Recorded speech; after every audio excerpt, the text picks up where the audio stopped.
हरि विठ्ठल श्री ज्ञानदेव तुकाराम वसुदेव सुतं देवं कंसचानूरमर्दनं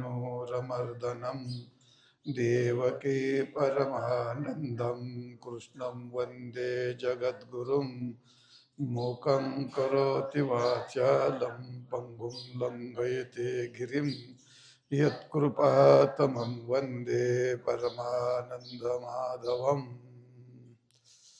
15 आहे ना. अढ्योभिजनवानस्मि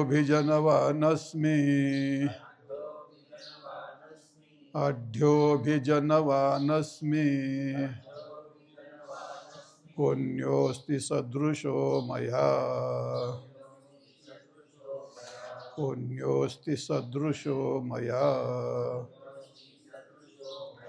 यक्षदास्यामि मोदिष्य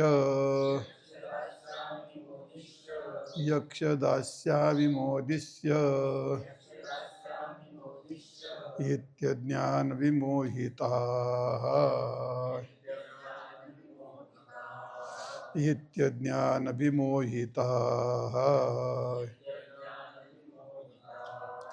अनेकचित्तविभ्रान्ता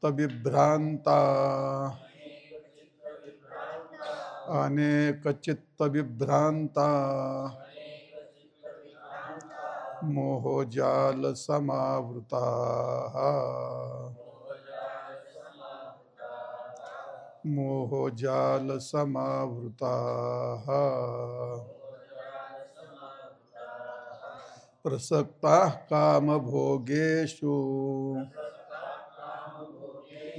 प्रसक्ताः कामभोगेषु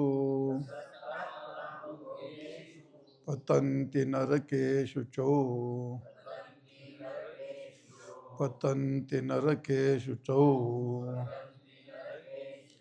अढ्योभिजनवानस्मि पुण्योऽस्ति सदृशो मया यक्षदास्यामि मोदिष्य यत्यज्ञान विमोहिताः अनेकचित्तविभ्रान्ता मोहजाल समावृताः प्रसक्ता कामभोगेषु पतन्ति नरकेषु च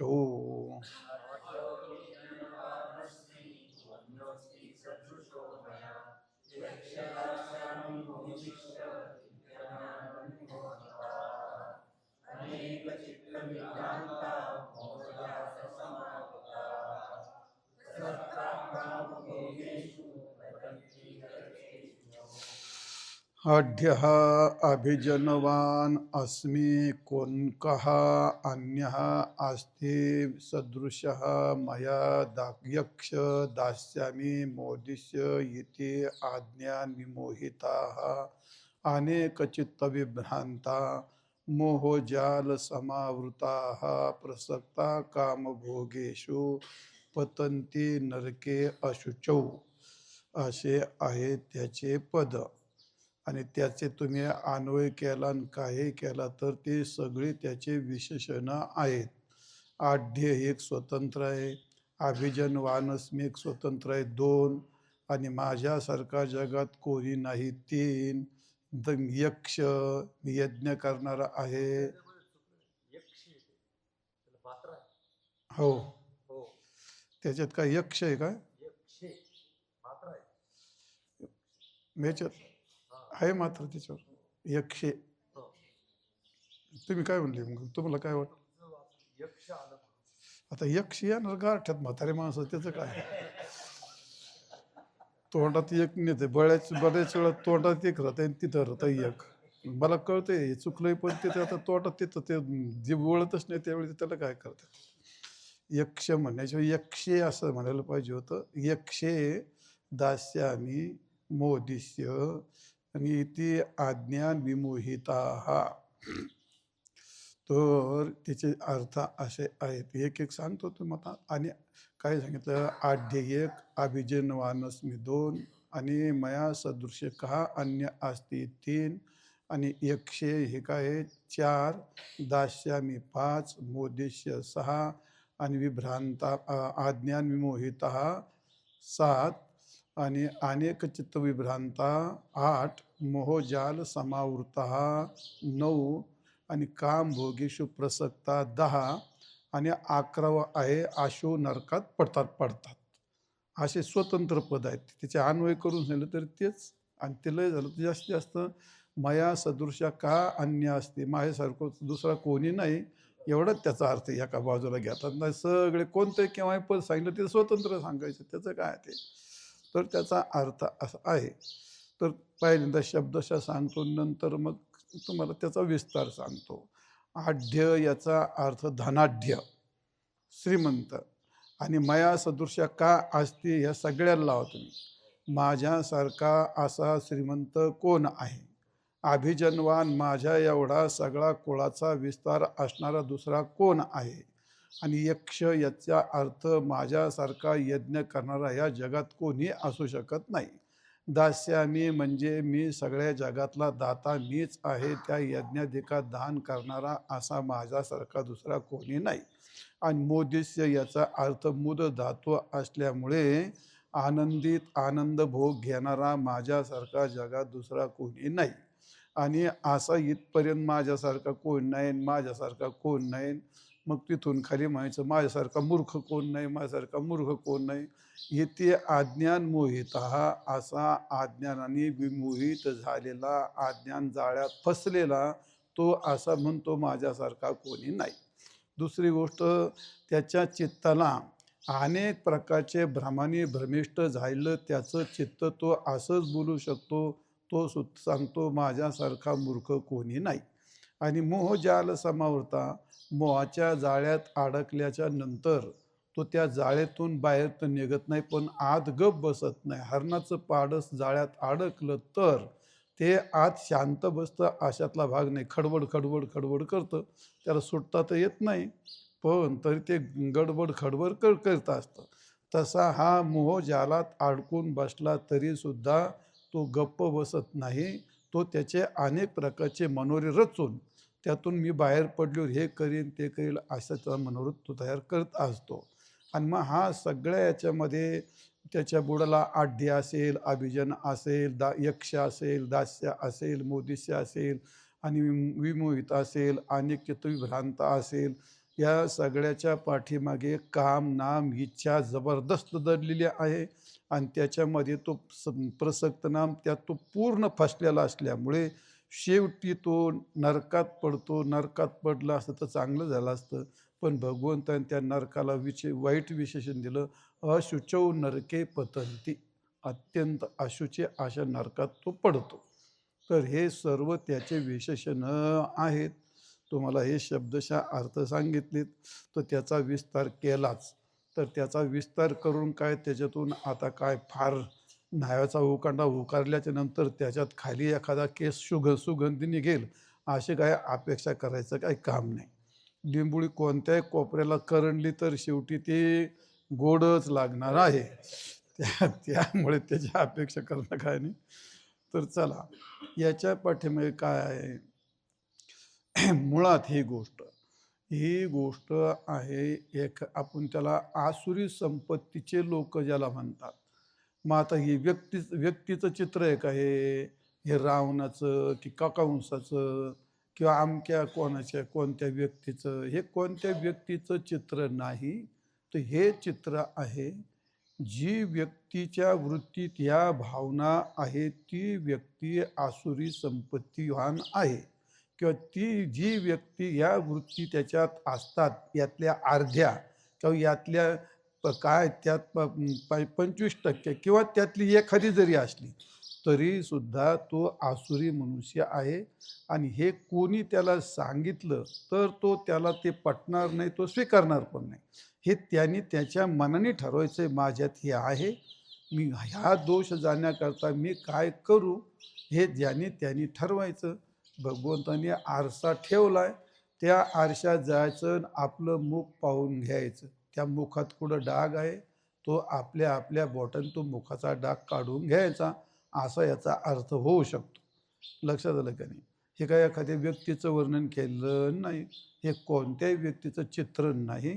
हे एका प्रति काय जीवाचं चित्र नाही का? ते जीवाचं पण नाही, जीवाचं नाही, व्यक्तीचं नाही. एक मानव व्यक्ती जी आसुरी असते आता आसुर वृत्ती तर पशु पक्षात पण असते, पण त्यांना उपदेश नाही ना, त्यांना ज्ञान नाही. ज्याला ज्ञान आहे, आसुरी वृत्ती आहे, तर त्या आसुरी वृत्तीच्या माणसाने आपले ते आसुर संकल्पना आहेत आणि त्या कशा काढाव्यात एवढ्याच करता भगवंतांनी या अध्यायाची म्हणा किंवा आसुर संपत्तीचं वर्णन केलं आपल्याला असं पाहायला मिळतं. संपला विषय. तर ह्या सगळ्या गोष्टी पाठीमागे काय येतात, त्याची ती आसुर प्रकृती आणि त्या प्रत्येक या विशेषणाच्या पाठीमागे खूप एक अहंकार दडलेला आहे. सगळ्यात जसे प्रकार असतात आणि सगळ्यात जसे टक्के असतात, तसे अहंकारातही तसे असतात. अहंकारात काही माणसाला 10% अहंकार घेऊन जगतो, काही 20% घेऊन जगतो, काही 50% घेऊन जगतो आणि काही परिपूर्ण 100% घेऊन जगतो. काही पदार्थ अंशतः कडू असतात, काही पदार्थ 20-25% कडू असतात, पण ते खाल्ले जातात. काही पदार्थ 50% काही 100% इतके कडू असतात, ते कशाच्याच उपयोग नाहीत. ते औषध म्हणून होतं, पण आता कडू इंद्रावण असतं, ते काय कापऱ्या कोपऱ्याला खाऊन चालतं का ती गोष्ट? कारले कडू जरी असले तर ते आपण खातो, कारण त्यातला कडवटपणा हा काही टक्क्यात असतो आणि काही त्याचं बरं असतं. तशी अहंकाराची वृत्तीसुद्धा माणसांची प्रसंगी ती लवचिक होते, समजून घेतली तर ते समजल्या जाते. पण ज्या ठिकाणी ज्ञानाचा प्रवेशच होत नाही, ज्या ठिकाणी उपदेशाचा उपयोगच होत नाही, त्या ठिकाणी अहंकाराने जर तो घट परिपूर्ण भरलेला असला तर त्याच्या बाहेरच्या दुसऱ्या पाण्याचा थेंबही घुसू शकत नाही. त्याप्रमाणे या अहंकार इतका काठोकाठ भरलेला असल्यामुळे त्या अहंकाराच्या भरलेल्या घाटात उपदेशाचा थेंबही त्यात घुसू शकत नाही. अशी ही परिस्थिती भगवंतांनी या ठिकाणी वर्णन केली आहे. आणि म्हणून अहंकाराने परिपूर्ण होऊन ज्या कालात मनुष्य बोलतो, त्या कालात तो दुसऱ्याचा ऐकेल अशा आपण अपेक्षाही ठेवू नये. चला असो. तर आढ्याचा अर्थ काय आहे? तो ज्या कालात हे सगळं स्वतःच सांगतोय की नाही, झालं स्वतः सांगतो. समोरच्या व्यक्तीची ऐकायची इच्छा असो किंवा नसो, तो त्या व्यक्तीला ऐकायला भाग पाडितो, त्याला ऐकायलाच लावितो. ते ऐकण्याकरता कदाचित त्याला जाण्या येण्याचा खर्चही देतो, कदाचित त्याला जेवण पण घालतो, त्याला चहा पाणी पण करतो, त्याचा आदर सत्कार पण करतो आणि त्याला घेऊ सगळ्या बंगल्यात तिकडच्या सगळ्या ऐश्वर्यात त्याला घेऊनही फिरतो. त्याला साहेब साहेब म्हणतो, त्याला महाराज महाराज म्हणतो आणि त्याला हे सगळं खाऊ पिऊ घालून त्याला ऐकायलाच भाग पाडतो, त्याला ऐकायलाच लावतो तो. आणि हे सगळं प्रवचन तो त्याच्या कानात घातलं, मग याला निवांत झोप लागते, 2 घास जास्त जेवण जातं.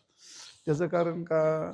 तर त्याचा आढ्य शब्दाचा अर्थ आढ्यता असते आणि आढ्यता याचा शब्दाचा अर्थ जे असेल ते परिपूर्ण.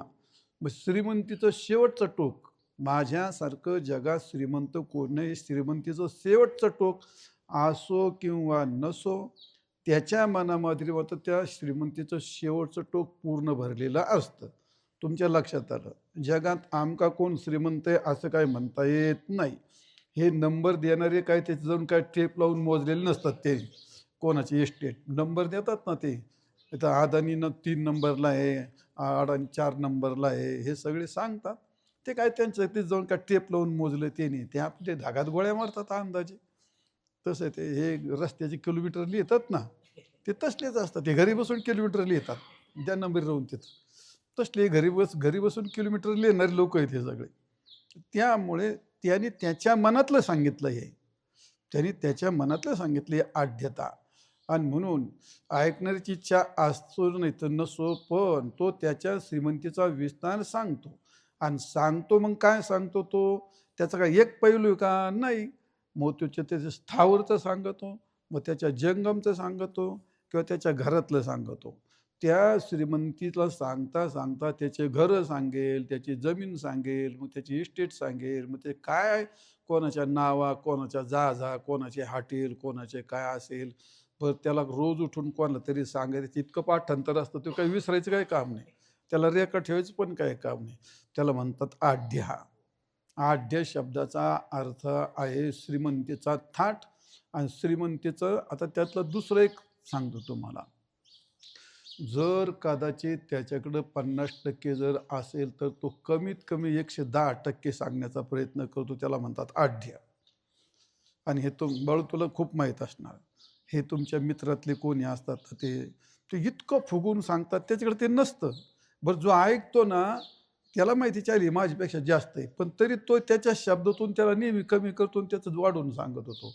मग तसं जर नाही सांगलं तर तो आढ्य कशाचा मग? तो आढ्य शब्द नाही लागायचा आणि त्याला तो त्याच्याकडे ते आढ्यता आहे ना, त्याच्याकडे तो ताठा येतो, अहंकारचा गर्वाचा ताठा येतो त्याच्यामध्ये. म्हणून आढ्य शब्दाने इतकं विस्तारित त्यात भरलेलं आहे. म्हणजे श्रीमंतीचा विस्तार सांगत असताना तो कधीही थकत नाही. बरं समजा तो समोरचा ऐकणारा गेला आणि दुसरा जर त्याला भेटला, मग तिथं थांबणार आहे का तो? त्याची कॅसेट चालूच राहते ना त्याच्यानं. कारण त्याला सांगून सांगून त्याच्या पाठ झालेला असतं. आणि हे कोण सांगतो?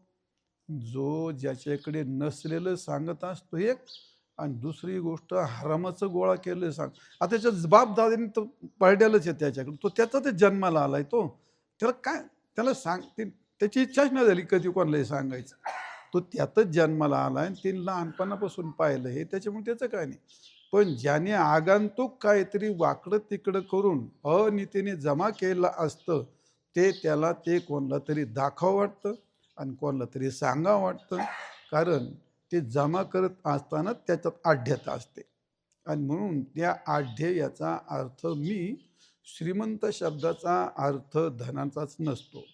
श्रीमंतीच्या बाबतीमध्ये श्रीमंत याचा अर्थ काय आहे? त्या एखाद्या विषयाचा उच्चांक. आणि मग त्या विषयाचा उच्चांक तो कदाचित त्याच्या अंगातल्या शक्तीचं पण सांगू शकतो, मग त्याच्या ज्ञानाचं पण सांगू शकतो, त्याच्या धनाचं पण सांगू शकतो. कशाचं सांगेल याचा काही भरोसाच नाही त्याचा. त्याला म्हणतात ते आढ्य. असा तो आढ्य. मग त्या ऐकणाऱ्याला असं वाटतं नुसतं याचा चहा प्यायला तर बरं झालं असतं. त्याला घरी गेल्यावर गोळ्याच घ्याव्या लागतात त्याला. पण मग त्याला ऐकल्याशिवाय काय ऐकल्याशिवाय काय. आणि तुम्हाला कोण लहान होणं सर याचा मला लय अनुभव आहे. कारण का आम्हाला रोज कोणाच्या तरी बंगल्यात जावं लागतं आणि त्याचं प्रवचन ऐकावंच लागतं. आता पण त्याला काय माहिती आहे महाराज साऱ्या गावाचं पाणी पिलं आहे, तुला काय माहिती आहे? आम्ही त्याला अशी उलटी हवा भरतो. असं होणंच शक्य नाही. दुसरा काय करू शकतो असा? आता महाराजांनी असं म्हणलं तू या असं हवेत जातो. आढ्या अभिजनवान. तर आढ्यान त्याच्या जोडला माया सदृशा को असती, माझ्यासारखा जगात एवढा कोण नाही. तर दुसरं काय म्हणले? अभिजनवान. तर त्याला कुटुंबाचा विस्तार सांगत असताना त्याला खूप आनंद वाटतो. 4 मुलं आहेत, 4 सून आहेत, प्रत्येकाला 4-4 मुलं आहेत. मग त्याचं शिक्षण काय, लोकांना ते भूषण असतं सांगण्यातलं. आम्हाला तर कोणी आलं का त्यात विशेषतः एक समाज असा येतो, त्या समाजाला त्याचं सांगायचं लई हौस. मग माझी नात इकडं मग काय म्हणतो नॉर्वेला गेली, मग कॅनडाला गेली, मग एक नात अमेरिकाला आहे, मग तिचा जावा इकडं इंग्लंडला आहे, त्याला तिचा नवरा इकडं ही तिकडं. म्हणजे काय माणसं त्याच्याकरता काय एवढं नटून थटून सांगणार तो. कुटुंबाचा माझ्या 4 मुली आहेत, 4 जावं आहेत आणि 4 काय सांगेल त्याचं पार नातापर्यंत सांगतच राहिलं. ती आता शिकली आणि ती आता नोकरी लागली. आता आम्ही फक्त दोघंच तिथं. चांगलं आहे वगैरे, चांगलं आहे आपलं, हा हा हा हा म्हणत राहायचं. पण कुटुंबाचा विस्तार सांगणं त्याला म्हणतात अभिजनवान. जसा रावणाच्या कुटुंबाचा विस्तार होता तसा विस्तार करून सांगणं त्याला म्हणतात अभिजनवान. त्यातली दुसरी गंमत एक अशी, हे नसलेलं जास्त सांगायचं. सांगणारे नेहमी राळ्याचा थाळा करून सांगणारेतच असतं. ते गब्बशमा सत्य नसतं. म्हणून राळ्याचा थाळा करणं हे मराठी म्हण आहे, ती याच्यामध्ये असते ती. आणि म्हणून अभिजनवान असे नातेसंबंधाचा विस्तार सांगणार. मग काही वेळेला जर प्रसिद्ध महाराज असले, कुणीकडे त्याला नातं जोडील. जर एखादा मुख्यमंत्री असला आणि त्याचा कोण इकडून पिसोरा असला तर ते पार जवळचं नातू उभं करेल. प्रसिद्ध व्यक्तीशी नसलेली ओळख जोडून दुसऱ्याला सांगतो. अभिजनवान, कारण ते माझ्या एवढे संबंधित आहेत, मी त्यांचा पाहुणा आहे. मग असा विस्तार पुढाऱ्यातला, पारमार्थिक माणसांचा, कोणता एखादा नट असला त्याचा किंवा एखादा खेळाडू असला त्याचा, अशा माणसांना प्रसिद्धी पावलेले माणसं आपले नातेवाईक असतात हे सांगण्यामध्ये खूप रस असतो. अभिजनवान, आपल्या संबंधित असलेले आणि नसलेले नाते विस्तारित करून सांगणं. म्हणून माझ्या एवढा असा लोक समाज पाठीमागे असणारा, माझं कुटुंब विस्तारित असणारा, मया सदृशा को असती, माझ्यासारखा जगात कोणीही नाही. 2. तिसरी गोष्ट, माझ्यासारखा अभिजनवान, तर माझ्यासारखा कोणी नसतो याचा अर्थ काय आहे? असं का म्हणतो तो मया सदृशा को असते? तो त्याचा त्याला म्हणतात दृष्टीदोष. त्याच्या दृष्टीतला आणि त्याच्या वृत्तीतला जो दोष असतो की माझ्यासारखा कोणी नाही. अरे जगात असे कोणी व्यक्ती असते का? कुबेर भगवान सोडून कोणालाही असं म्हणता येत नाही माझ्यासारखा कोणी नाही. आणि म्हणून तो ज्या कालामध्ये त्याच्या दृष्टीतच दोष तयार होतो त्या कालामध्ये त्याला, त्या व्यक्तीला दुसऱ्या माणसाच्या गुणातही दोष दिसतो. मग दुसऱ्याचे गुण सुद्धा तो दोषात परिणित करतो आणि सांगायला सुरुवात करतो. मग आपल्या गुणापेक्षा दुसऱ्याचे गुण त्याला न्यून वाटतात. आपल्या धनापेक्षा दुसऱ्याचं धन त्याला न्यून वाटतं. कारण का? मया सदृशा को असते, माझ्यासारखा कोणी नाही. म्हणजे त्याचं मोठं सांगायचं त्याला. म्हणजे माझ्यासारखे गुण आणि गुणवान जगात दुसरा नाही. जरी तो असला तर त्याच्या गुणातही याला दोष दिसतात. कारण का? त्याला दृष्टीदोष झाला ना तो. मया सदृशा, माझ्यासारखा कोणी नाही. मग धन आणि पुण्यवानाच्या बाबतीत, माझी इतका पुण्यवान काय जगात कोणी असू शकतो का? नाही नाही, त्याला तर आसुरी म्हणतात. माझ्यासारखा पुण्यवान कोण नाही. सत्तेचं सांगत असतो तो. मग सत्तेचं नसली सत्ता त्याच्याकडे तरी सत्तावानाशी संबंध जोडून मला सत्तेचा एवढा आधार आहे आणि म्हणून माझा दबदबा आहे, माझं हे आहे, तो त्या दृष्टीदोषाने तो त्या सत्तेचं पण सांगत असतो. एकूण तात्पर्य सर्व गोष्टी विपरीत रूपाने समजणे आणि विपरीत रूपाने सांगणे आणि विपरीत करून सांगणे. मया सदृश्या को असते, माझ्यासारखा दुसरा कोणी नाही, असा या पदाचा विस्तार करता येईल. म्हणजे जगात कोण गुणवान असेल तर तो मीच, जगात कोण धनवान असेल तर तो मीच, जगात कोण पुण्यवान असेल तर मीच, आणि जगात कोण सत्ताधीश असेल तर तो मीच, माझ्यासारखा कोणी नाही. आढ्या अभिजनवान अस्मी आणि मया सदृश्या को असते, अन्यहा को असते, का असते. झाले 3 पद. खाली काय आहे? मग आता यक्ष. तो यक्ष याचा अर्थ काय आहे? यज्ञ. तर माझ्यासारखा यज्ञ कोण आहे? नाही. तर मी फार मोठमोठे यज्ञ करणारा आहे. त्या ज्या यज्ञात हा आसुरी मनुष्य असतो त्या यज्ञामध्ये शास्त्र नसतं, ज्या यज्ञात विधी नसते, ज्या यज्ञात नीती नसते, ज्या यज्ञात भावना श्रद्धा हे नसतं, पण ते केल्या जातं. आणि मग इथं प्रथम वचन यक्षे याचा अर्थ मी, म्हणजे मी यज्ञ करणारा आहे हे दाखवायचे. आणि माझ्यासारखा यज्ञ करणारा कोणी नाही. म्हणजे माझा यज्ञ आणि मी केला यज्ञ, म्हणजे माझ्याच करता यज्ञ असं त्याचा अर्थ होतो. यज्ञच माझ्या करता येतो, यज्ञ करता यज्ञ नाही. आणि ती पुण्यकर्ता पण यज्ञ नाही, तो यज्ञच माझ्या करता आहे. प्रथम वचन केलं यक्षे, याचा अर्थ आहे मी. असं यक्षे म्हणजे यज्ञ न केलेले सांगत असतो तो. मग असं झालं ते यज्ञ म्हणजे जे काही सत्कर्म केले ते फार मोठे करून सांगायचे. एक यज्ञ केलं तर 100 यज्ञ सांगायचे, आणि 1000 रुपये खर्च केला तर त्याला 1,00,000 रुपये खर्च केला असं सांगायचा. असं जे यज्ञ दास्यामी म्हणजे जसं भगवंताला असं म्हटलं, उदार तू हरी ऐशी कीर्ती चराचरी, है का नाही. म्हणजे तुझ्यासारखी जगात कीर्ती कोणाची नाही, तुकाराम महाराज म्हणतात.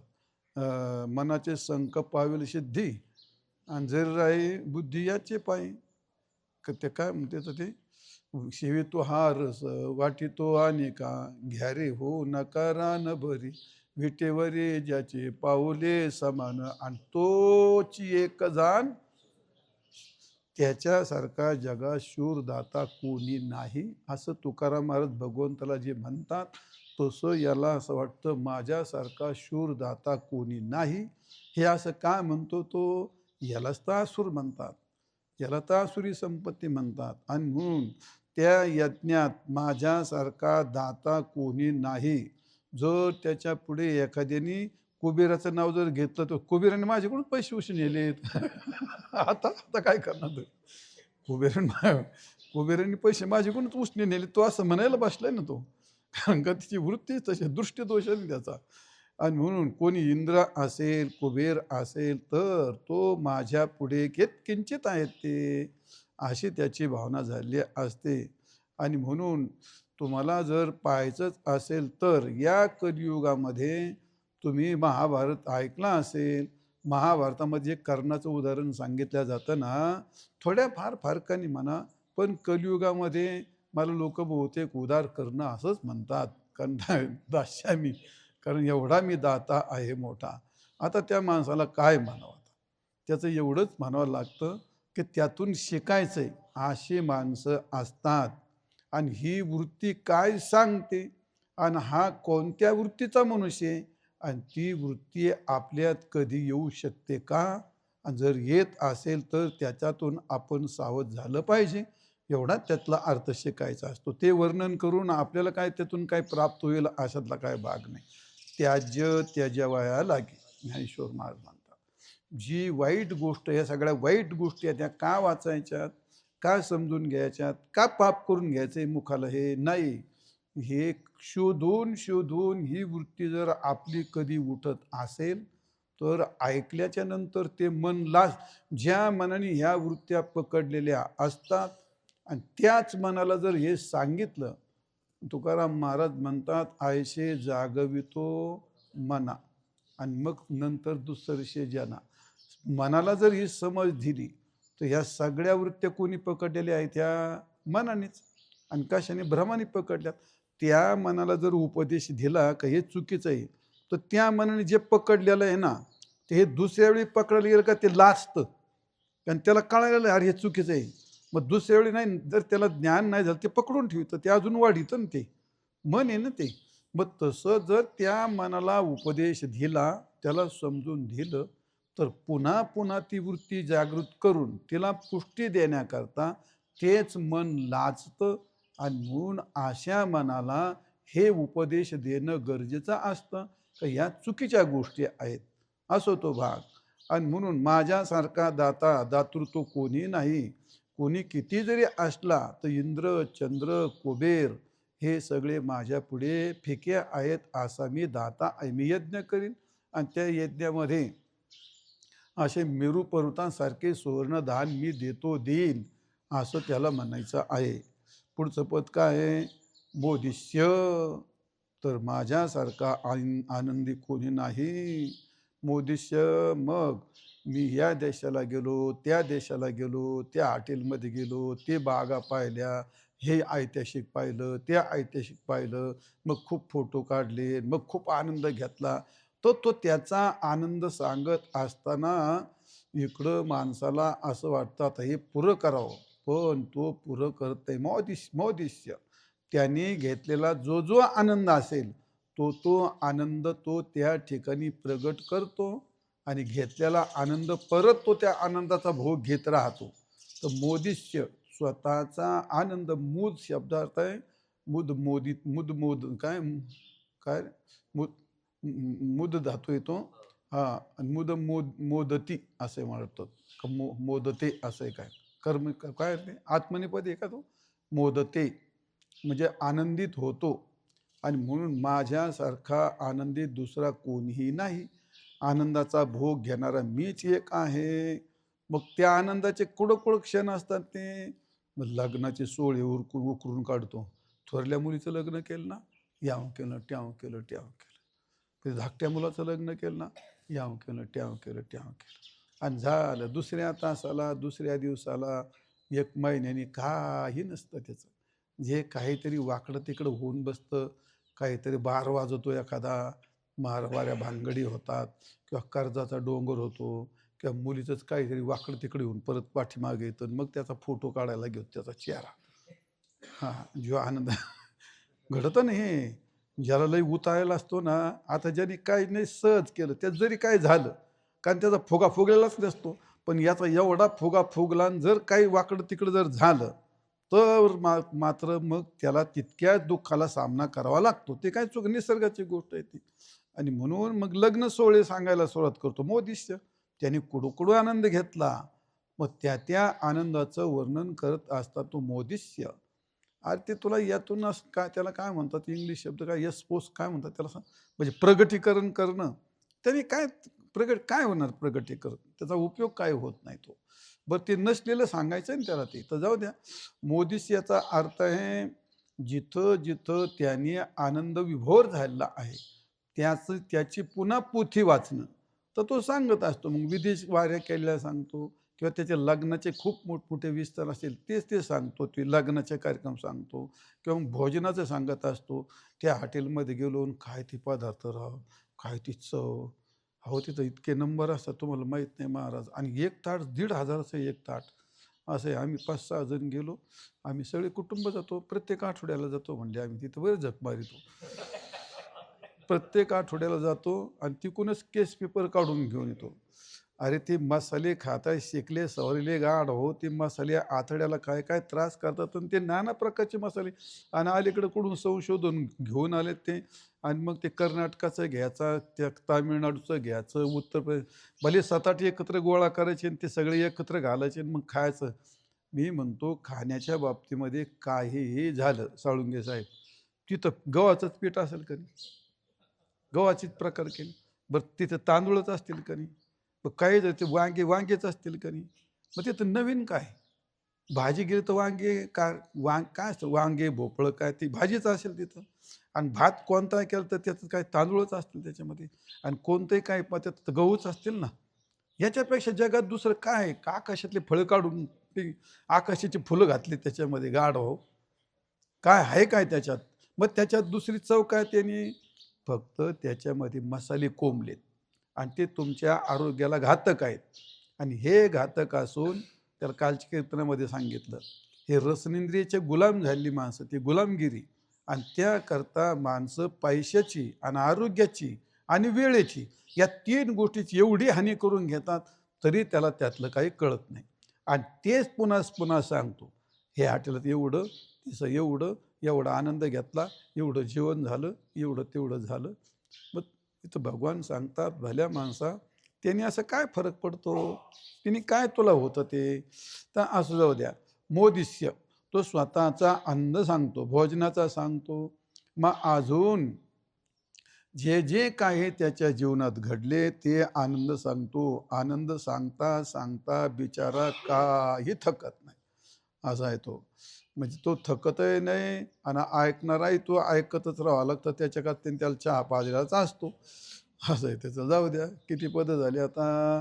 आढ्य, अभिजनवान, यक्ष, दास्यामी आणि हां. माझ्यासारखा कोण नाही ते तर सगळीकडे कॉमन फिरवले आपण ते. मोदिष्य आणि पुढचे आता इति अज्ञान विमोहिता हा. मग हा एवढा अज्ञानाच्या जाळ्यात फसलेला असतो. तर तो का झाला असा? तर हे अज्ञान विमोहित हा. मला तुम्ही सांगा त्या एवढ्या याच्यात त्याला ज्ञान आहे की नाही? आहे. ज्या कालात रज्जूच्या ठिकाणी सर्पाचा भ्रम होतो त्या सर्पाचं तिथं तिथं ज्ञान भ्रमज्ञान असतं की नाही? भ्रमाचं तर ज्ञान असतं का नाही? विवेकाचं जसं विवेकात ज्ञान असतं तसं अविवेकाचंही ज्ञान असतं ना त्याला. तिथं त्या चुकीचं का असत नाही पण ते चुकीचं पण ज्ञान असतं का तिथं त्यात. विवेकहीन तर विवेकात विवेचनाचं ज्ञान असेल. पण हे नाही हे आहे काहीतरी विपरीत. ज्या कालात त्या कालात विपरीताचं तरी ज्ञान असतं. जाणण्याची जाणया आड आली ज्ञानेश्वर महाराज म्हणतात. जसं रज्जूचं ज्ञान झाल्याच्या नंतर सर्पाच्या ज्ञानाची निवृत्ती होते.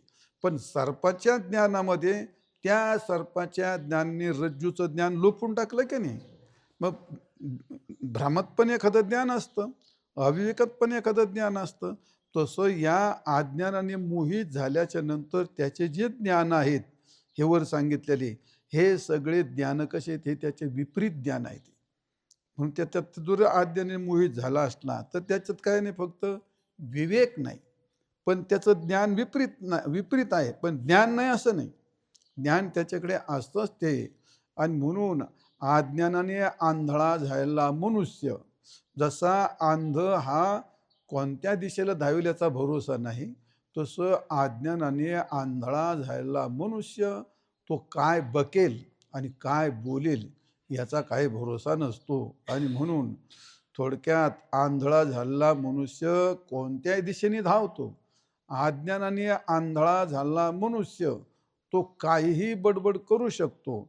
थोडक्यात मूर्ख झालेला, मूढ झालेला, तिथं काय आहे, अज्ञान विमोहित मूढ धातू आहे त्याच्यामध्ये. म्हणजे अज्ञान त्याला मूर्ख बनवतं, अज्ञान त्याला मूढ बनवतं आणि अज्ञान त्याला आंधळं बनवतं. आणि ह्या तीन गोष्टी झाल्याच्या नंतर मूर्ख आणि त्या अज्ञानाने मग काय करतं, पहिलं त्याचा विवेक हिरून घेतं. आणि विवेक हिरून घेतल्याच्या नंतर त्याच्यात पहिली गोष्ट असते, त्या मोहाच्या जाळ्यामध्ये विवेकहीनता. पहिलं त्याच्यात मुद्दा येतो विवेकहीनता.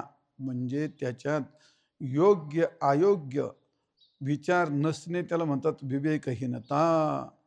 म्हणजे थोडक्यात अज्ञानातले जे ज्ञान असते, त्याचे अज्ञानातले ज्ञान हे सगळे त्यांनी पाजळून दाखवलेले आहेत त्याचे स्वतःचे.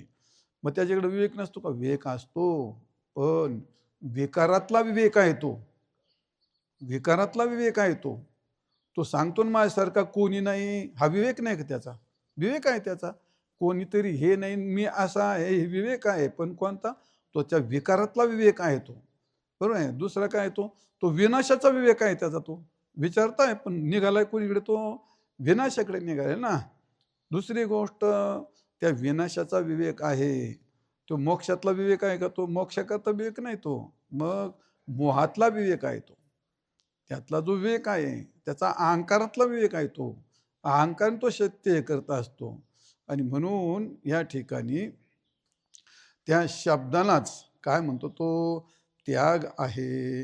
हे सगळं ते करतो ते त्याचं एकूण सर्व वर्णन आपण जर पाहिलं तर हे सर्व असतं, हे त्याचं मनोराज्य असतं. एक दुसरी गोष्ट, ह्या वस्तुस्थित्याच असाव्या लागतात का? त्याच्याकडे शब्दसंग्रह असला म्हणजे दिलं जोडून टाकून, त्याच्याकडे तेवढं असलंच पाहिजे असं थोडंच आहे. आणि एखाद्या अत्यंत नवीन माणूस असला, आता त्याला काय माहिती, मी सांगितलं माझं असं आहे, माझं तसं आहे, त्याला तरी काय माहिती याच्यात किती ग्रंथ आहेत, किती शिकलाय, किंवा याच्याकडे किती पैसे आहेत. मी सांगत माझ्याकडे 1.5 कोटी पडलेले आहेत. त्याला हाच म्हणणं आहे ते. आता ते नासू नाही तर नसू, पण माझ्याकडे शब्द आहेत ना. तरी मला पाहिजे त्याने 1.5 कोटी 50 लाख मला दे. हे काय, हे जे वर्णन असतात अहंकाराचे, काय म्हणतात आसुरी संपत्ती माणसाचे, ते फक्त शब्दाचं जंजाळ असतं. त्या वस्तुस्थितीत असतात अशातला काय भाग नाही. मला एवढं सांगायचं होतं. ते एक शब्द जंजाळ असतं त्यांच्याकडं. आणि म्हणून तो शब्दातलाच त्यांचा त्याग जरूर असतो, पण तो शब्दातलाच असतो. त्यांचं दातृत्व जरूर आहे, पण ते शब्दातलंच असतं. त्यांचं उदार्थ जरूर आहे ते, पण त्यांचं ते फक्त शब्दातलंच असतं. म्हणजे थोडक्यामध्ये काय आहे, तर त्याला कोणतंही अधिष्ठान नसलेली गोष्ट, मग याला काय म्हणतात? याला मनोराज्य म्हणतात. मागच्या श्लोकात सांगितलं हे सगळं त्याचं मनोराज्य. एखादा मनुष्य निवांत बसला तर तो त्याचे मनोरथ काय उभे करेल ते मन त्याला पण विचारित नाही. त्यात माझ्यासारखे पण जातात, कोणी जात, ज्याच्या जो आवडीचा विषय आहे ती माणसं एखादा बांगला बांधूनही मोकळं होतं, एखादं मंदिर बांधूनही मोकळं होतं, एखाद्या गावाला जाऊनही येऊन मोकळं होतं. ते त्याचं त्यालाही कळत नाही. नंतर त्याला काय चाललंय आपलं चिंतन, हे असं होतं. त्याला मनोराज्य म्हणतात. ज्याला मन आहे ते मन त्याचं राज्य चालवतं, ते कोण सोडित नाही त्याला. ते मनोराज्य. मग हे सगळं त्याचं मनोराज्य आहे का नाही त्याचं? असो नाही तर नसो, त्याने आपले दिले फुगे सोडून आकाशात, ऐकणाऱ्याला ऐकावे लागतात. तर ते असो मनोराज्य. पण ही केवळ अधिष्ठान नसलेली, वस्तुस्थिती नसलेली बडबड असते. आणि म्हणून त्याला मी म्हटलं हा विवेक आहे, पण कशातला? अहंकारातला, विनाशातला, मोहातला, विकारातला. असं ते आहे. म्हणून त्याला म्हणतात, काय म्हणतात त्याला? अज्ञान विमोहिता. एवढं त्याचं विवेचन केलं. अज्ञानाने असा मोहित, विशेष मोहित. विमोहित याचा अर्थ काय आहे? विशेष आणि मोह मूढ झाला, असा तो मोहित झालाच मनुष्य असा म्हणू शकतो. दुसरी गोष्ट, अनेक चित्त विभ्रांत. तो अनेक चित्त विभ्रांत म्हणजे काय? हे दुष्ट संकल्पना करून तो मनोराज्यात बुडालेला मनुष्य असा विभ्रांत असतो. विभ्रांत, भ्रांत शब्दाचा अर्थ भ्रांतीने विशिष्ट, भ्रमिष्ट झाला. म्हणजे थोडक्यात अतींद्रिय, अतींद्रियम इंद्रियम. मग आता ज्या कालामध्ये बाळू, आता एखादा मनुष्य जर काशीला गेला मनाने, मग ते मंदिर बिंदिर पाहतो का नाही? त्याचे डोळे आहेत इथं, तिथलं तो चिंतन का ते पाहतोय ना मनात त्याच्या डोळे. मग ती इंद्रिय वापरतो का नाही तिथं? मन ते चालता चालता गंगेत येतो, गंगेतून मंदिरात जातो, मंदिरातून रेल्वे स्टेशनला जात, हे सगळं फिरतो का नाही तो?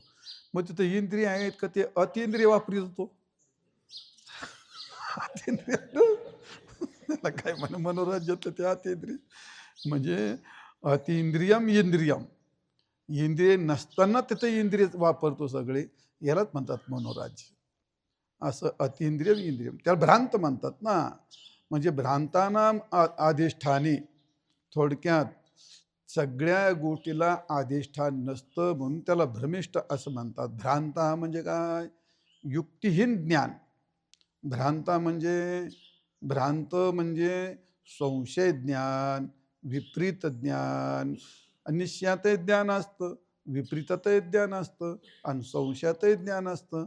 फक्त ते ज्ञान युक्तिहीन असतं, विवेकहीन असतं, पण भ्रांततही ज्ञान असतं. एवढी गोष्ट खरी मात्र. आणि असा म्हणजे तो त्या भ्रांतीने विशिष्ट असलेला मनुष्य, आणि त्याच्या मनोराज्याच्या याच्यात तो अनेक देश फिरून येतो, अनेक दुर्ग, मोठमोठे कडे डोंगर पण ओलांडून येतो, विषमता अनेक असणारे ते प्रांत, म्हणजे असे सगळे असो तो भाग. ह्या सगळ्या मनोराज्याच्या कल्पना येत किंचितही ज्याला फल नाही, ते एवढं सगळं चिंतन करत असतो. आणि म्हणून काय होतं, तो त्याला भ्रांत असं म्हणतात. आणि भ्रांती येण्याकरता माणसाला एकच विषय नसतो. काय होतो, तो कधी कधी कामाने पण भ्रांत होतो, भ्रमिष्ठ होतो कामाने. जी माणसं चुकीचं वागतात त्या काळात तो भ्रांतच झालेला असतो. पण कशाने तो? त्या काळात मग कामाने. मग कधी क्रोधाने भ्रांती येते, क्रोधे त्याला भ्रमिष्ठ बनवतो, कधी कामही भ्रमिष्ठ बनवतो, कधी भोगाच्या जाळ्यात फसतो. आणि त्याला भोग भ्रांती म्हणतात, त्याला भोग भ्रांती म्हणतात. कधी त्याला मोह भ्रांती म्हणतात, त्याला कधी काम भ्रांती म्हणतात. काम भ्रांतीने भ्रांत झालेला मनुष्य काहीही करतो, कोणालाही बलात्कार करू शकतो झाले, अशी उदाहरण आहेत. मग आता खूप काय उच्च कोटीतले वकील असतात, उच्च कोटीतले जज असतात, अजून कोणी शिकलेले नेते, पुढारी, महाराज. ह्या कालामध्ये हे तत्वज्ञानी माणसं आहेत, फार विद्वान आहेत ही माणसं, जगाला ज्ञान देणारी माणसं आहेत. पण जसा दारू पेला मनुष्य, त्या काळात त्याची विद्वत्ता, प्रतिष्ठा, कुलाचार, श्रेष्ठता ही ती दारू त्याला सगळं विसरायला लावते. बरोबर आहे का नाही? मग ती तर दारू एक क्षणाची विसरायला लावते, पण ही भ्रांतीची दारू ही सुद्धा त्याला ते विसरायला लावते. आणि ज्या कालामध्ये कामाने भ्रांत झाला, तर काम भ्रांतीचा मनुष्य काहीही कुठंही करू शकतो, आणि त्याने ते करणंच योग्य राहतं. आणि जर ते नाही केलं त्याला भ्रांत कसं म्हणायचं? मग त्याला भ्रांत कसं म्हणणार? भ्रमिष्ठ झाला म्हणून तो करतो ना तो. त्याला तुम्ही नंतर चुकीचं म्हणा, त्याला पण चुकीचं वाटते, चुकलं राहू हे आपलं. पण आता काय, भ्रमिष्ठामध्ये होऊन जातं. दारू दारू उतरल्यानंतर मग त्याला वाटतं पश्चाताप येतो. अरे उगा आपण इकडे गेलो, आपली चव गेली, उगा यांना शिव्या दिल्या, उगाच आपण बाहेर आलो. काय काय त्याच्या मनाला, आता आपण काही दारू पिलो नाही, आपल्याला तसं कधी काही झालं नाही. साळुंगे साहेबाला असलं माहिती सांगतील ते आपल्याला नंतर. मला वाटतं तुम्ही कधी दारू पिली नसतं काय ना एखाद्या वेळी?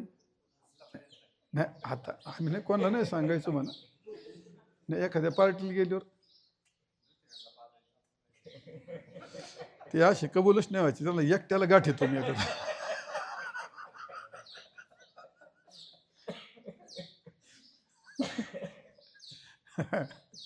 चला जाऊ दे, विनोद सोडून द्या. मग भ्रांती ही माणसाला कशी चढते? मग एखादी दारू पेल्यानंतर निशा पूर्ण झाल्यानंतर त्याला त्याचं काही भान नाही राहत ना, हे का कशा करता, तर ते होऊन गेलं तसं. भ्रांतीत फसला तो. मग जसं कामाच्या भ्रांतीत फसतो, मोहाच्या भ्रांतीत फसतो, विकाराच्या भ्रांतीत, आणि शेवटी काय म्हणतो तू, काय, हा आसक्ती. हे सांगायचं ना, काम भोगेशू. तर काम भोगेशू हे सगळं त्याच्यात आलंय, ते एकत्रच आलंय ते. हे मोहाच्या जाळ्यात फसलेला.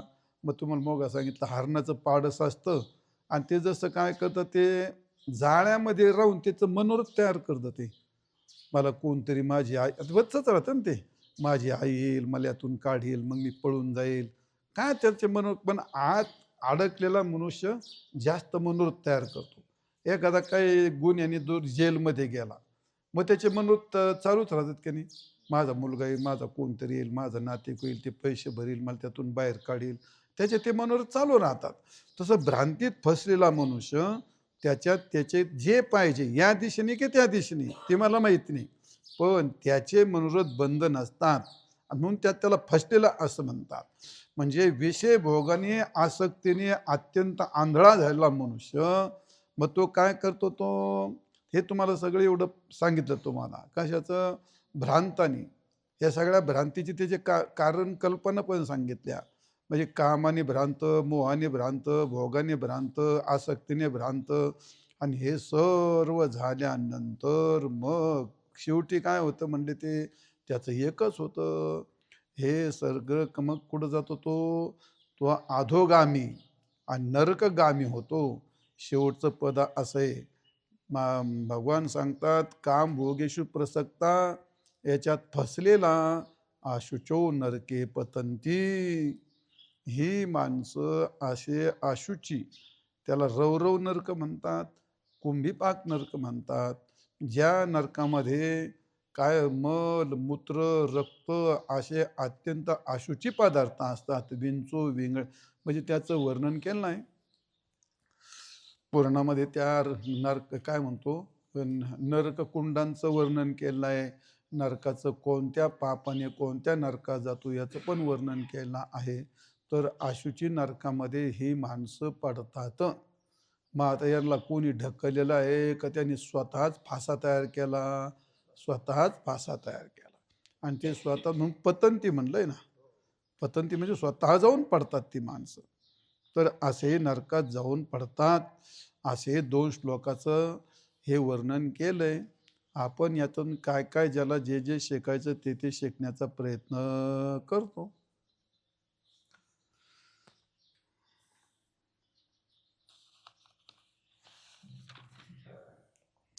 आत्मसंभाविता स्तब्धा, आत्मसंभाविता स्तब्धा, धनमानमदान्विताः,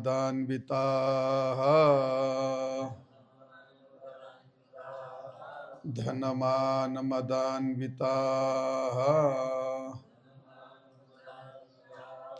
यजन्ते नाम यज्ञैस्ते, यजन्ते नाम यज्ञैस्ते, दम्भेनाविधिपूर्वकम्,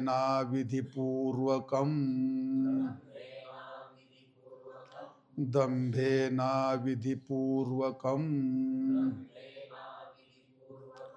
आत्मसंभाविता स्तब्धा धनमानमदान्विताः, यजन्ते नाम यज्ञैस्ते दम्भेनाविधिपूर्वकम्।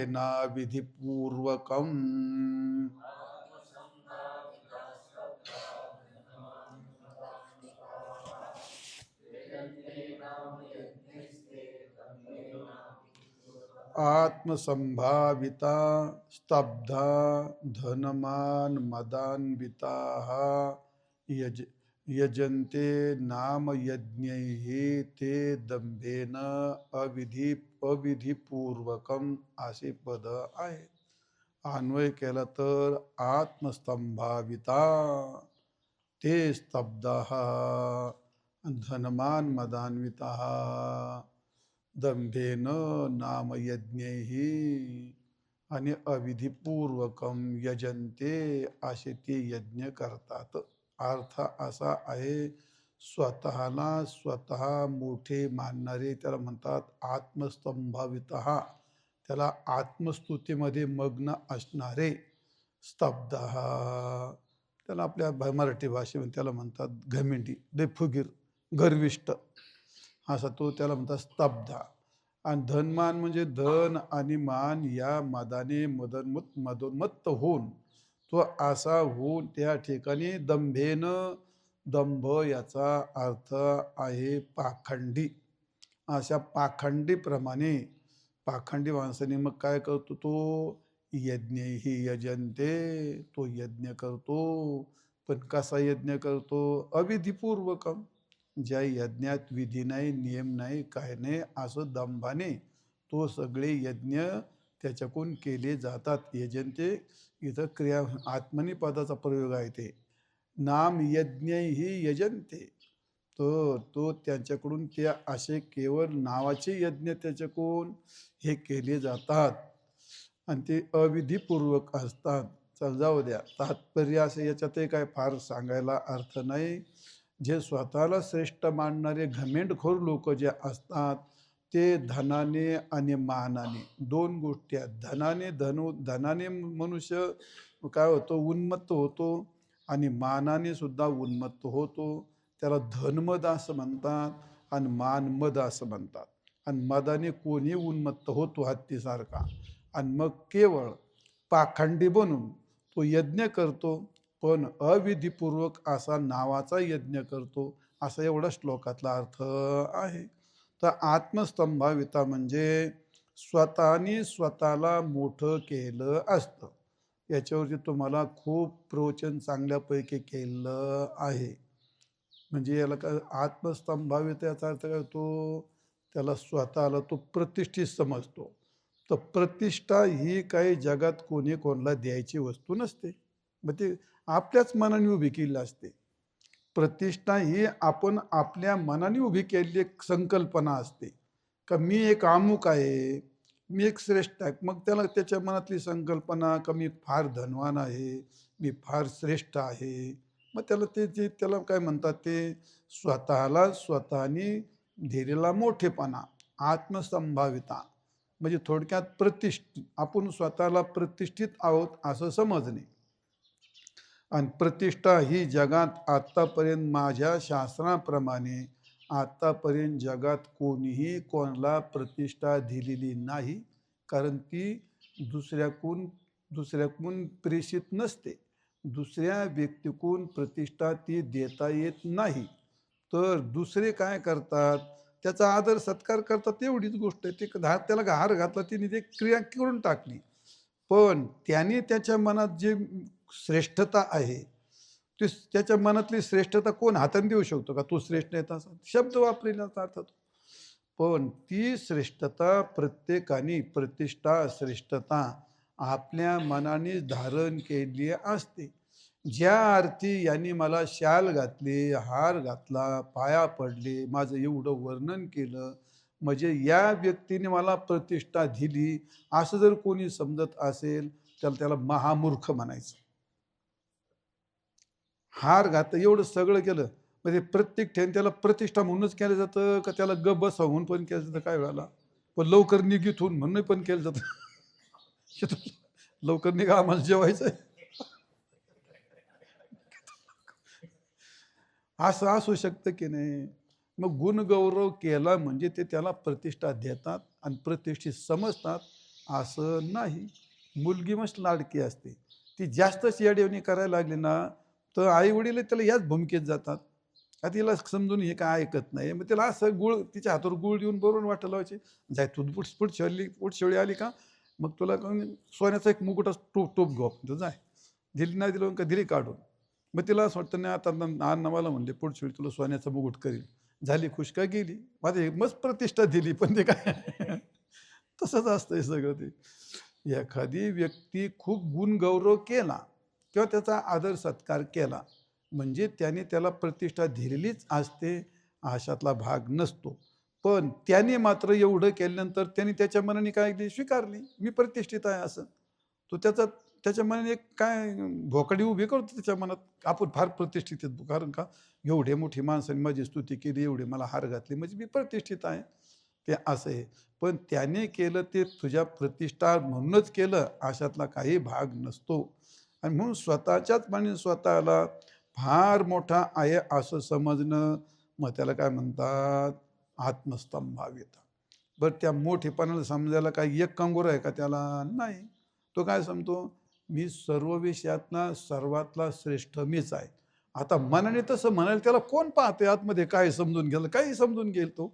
जगातले सगळे ग्रंथ मला पाठ आहेत तितका मी श्रेष्ठ आहे. आता मनात म्हणायचं त्याला का त्याला काय त्रास आहे.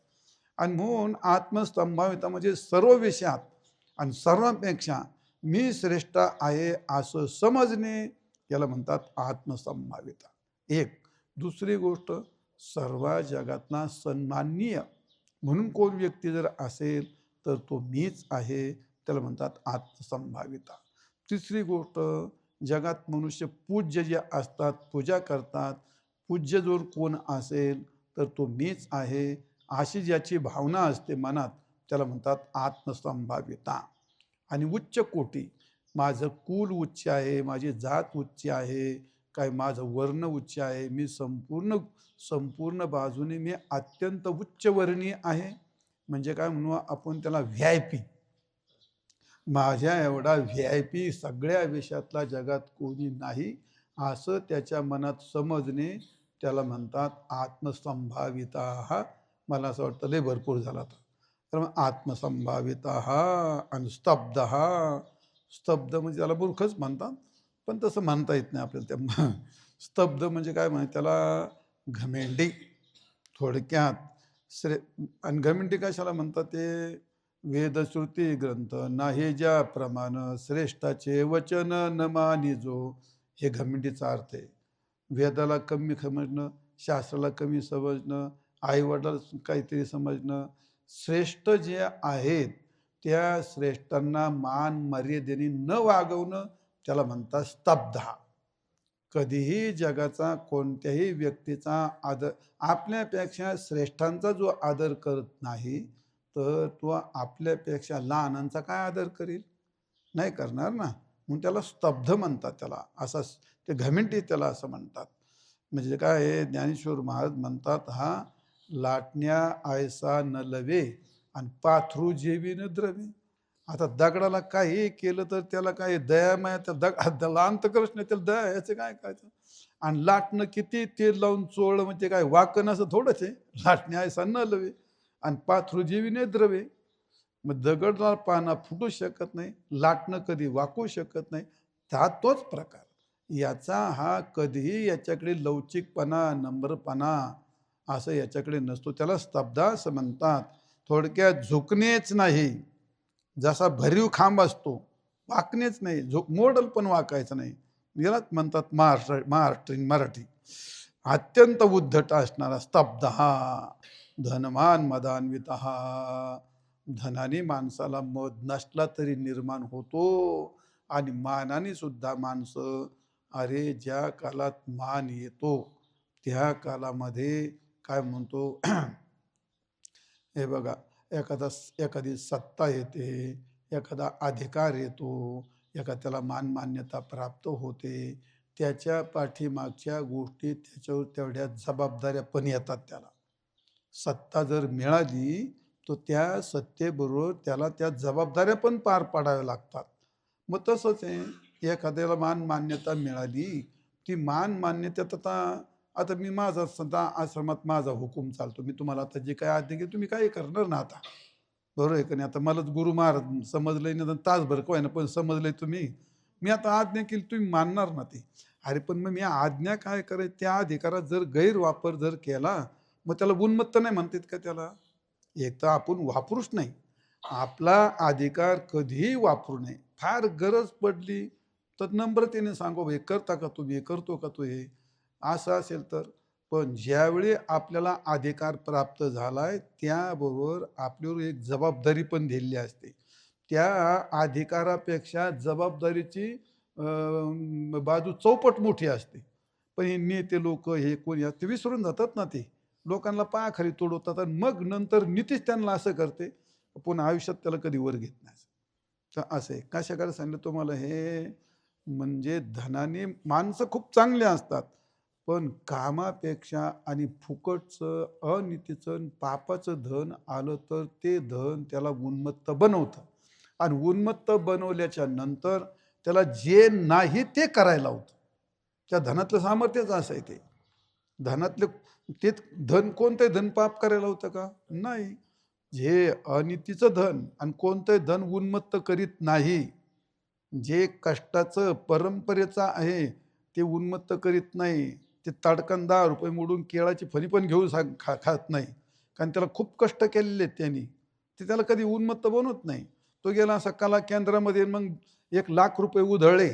हे कोण उधळू शकतं? एखादा नेत्याचा पोरगा, एखादा बिल्डरचा पोरगा. शेतकऱ्याचा पोरगा उधळील का? ते दार धरून मेलं, त्याचं कंबर मोड आहे, ते गाईचं शेण उचलू उचलू तो जाऊन ₹1,00,000 कला केंद्रात उधळील तो?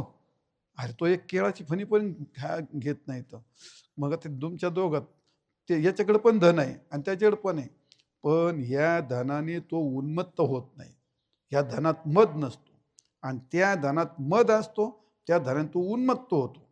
मग याला म्हणतात धनमान, मदन्विता. मग तसा एखाद्याला मान, एखाद्या भिकाऱ्याला पण मान मिळतो ना. काय नसतं त्याला. ते समजा आता त्याला दैवयोगाने त्यांनी प्रयत्न केले, क्रिकेट खेळून आला, केले बो त्याने काय समजा फलंदाजी गोलंदाजी काय षटकार चौकार मारली, झाला त्याचा विजय, ते भिकारीच असतं. पण त्याला असा मान मिळतो का ते सगळे लोक त्याला डोक्यावर घेऊन जातात. पण मग ती जर त्याला पचवायची ताकद असेल तर 5ला नंबर त्याने, तेवढ्यातच तो इतका उन्मत्त होऊन जातो, कोणालाही पायाखाली तुडायला जातो. मग तो मानाने पण उन्मत्त होतो आणि धनाने पण उन्मत्त होतो.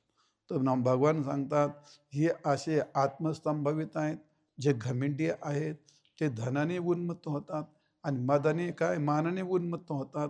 अन्विता याचा अर्थ त्याने युक्त होऊन असे उन्मत्त झाले, असं आहे. मग दंभेने याचा अर्थ काय आहे? हे सगळं असतं, हे सगळं करत असताना पुढचं महत्वाचं काय केलं त्यांनी मग? दंभेनं, हे पहिलं पद घ्यायचं. दंभेनं यज्ञ ही अविधिपूर्वकम यजन्ते. त्याच्या सगळ्यामध्ये दंभ असतो. धनाने मानाने मदन उन्मत्त झालेला आणि मग मग त्या यज्ञाच्या बाबतीमध्ये तो यज्ञ करतो, पण तो यज्ञ अत्यंत लाजिरवाणी त्याला म्हणतात. अत्यंत लाजिरवाणी का? म्हणजे थोडक्यात ते यज्ञ करण्यापेक्षा यज्ञाचा दिखावा दाखवणे, यज्ञाचा दिखावा दाखवण्याकरताच तो करत असतो आणि म्हणून त्याला अविधिपूर्वक असं म्हणतात. अविधिपूर्वक असं करणं, दिखावा मग थोडक्यात कशाच दाखवतो? यज्ञाचा दाखवतो, परमार्थाचा दाखवतो, सत्कर्माचा पण दाखवतो. त्याने जे जे सत्कर्म छोटे मोठे केले असते तो त्याचा धामडोल देखावा वर्षातून केव्हा तरी रामेश्वरला अभिषेक करायचा, पण वाजत गाजत स्पीकर लावायचा, भले 5-50 गोळा करायचे, मग ते सोहळं निसायचं, इकडं तिकडं फिरवायचं, इकडं बसा तिकडं बसा, ऐ प्रसाद द्या. हे का? अभिषेक राहिला थोडा आणि देखावा झाला एवढा. याला काय म्हणतात? विधीकडे काय लक्ष नाही त्याचं, काय ते असेल ते मग तसं, पण ते दाखवणं याला म्हणतात ते. बरं तो देखावा तो अत्यंत लाजिरवाणी असतो. जी माणसं योग्य असतात ते दाखवतच नाहीत कधी, त्यांना दाखवायची गरजच नसते. ते मग दाखवायचं काय दाखवतो? सात्विकतेचा पण डामडोल दाखवतो, सत्कर्माचा पण दाखवतो, परमार्थाचा दाखवतो आणि यज्ञाचा पण दाखवतो. आणि ते अविधिपूर्वकम दंभाने, म्हणजे थोडक्यात ज्या यज्ञामध्ये विधिशून्य असतं, थोडक्यात विधिहीनता, नीतिहीनता, विवेकहीनता असे जे यज्ञ असतं त्याच्यामध्ये शास्त्रहीन, नीतिहीन आणि आशाला फलही नसतं, फलहीनताच असते आणि श्रद्धाहीनता असते, एवढं असतं. आणि हे काय झालं ते यात विधीहीन आहे, विवेकहीन आहे, शास्त्रहीन आहे, नीतिहीन आहे आणि मग श्रद्धाहीन आहे. अरे त्याच्यात फलाची काय अपेक्षा करतो, फलहीन आहे पण आहे ना मग ते. आणि हे एवढं सगळं कोणी वाटोळं केलं? फक्त एका दंभाने. त्याच्या पाठीमागे दंभ जोडल्यामुळे, दंभाने केल्यामुळे आणि त्या दंभाने तो पाखंडात जातो आणि पाखंडाने केल्यामुळे आणि मग हे सगळं चिळसवाणी तयार होतं आणि त्याचा देखावा होतो आणि त्याचा देखावा झाल्यामुळे मग शेवटी अशुचो नरके पतंती. त्याला तरी दुसरं काय फल असणार आहे. आणि म्हणून त्याच्या नायज्ञ करतो तो त्याच्या नावाचाच गाजावाजा करत असतो असो. आणि म्हणून भगवान सांगतात आत्मसंभाविता आत्मसंभाविता स्तब्धा धनमान मदान्विता यजंते नामयज्ञ ही अविधिपूर्वकम. हे सगळं असं आसुराचं वर्णन आहे. पुंडलिक वरदा हरी विठाल विठाल विठाल विठाल विठाल. पुंडलिक वरदा हरी विठ्ठल श्री ज्ञान नाही पंढरीनाथ भगवान की जय. माऊली ज्ञानेश्वर महाराज की जय. जगद्गुरु तुकाराम महाराज की जय. रामेश्वर भगवान की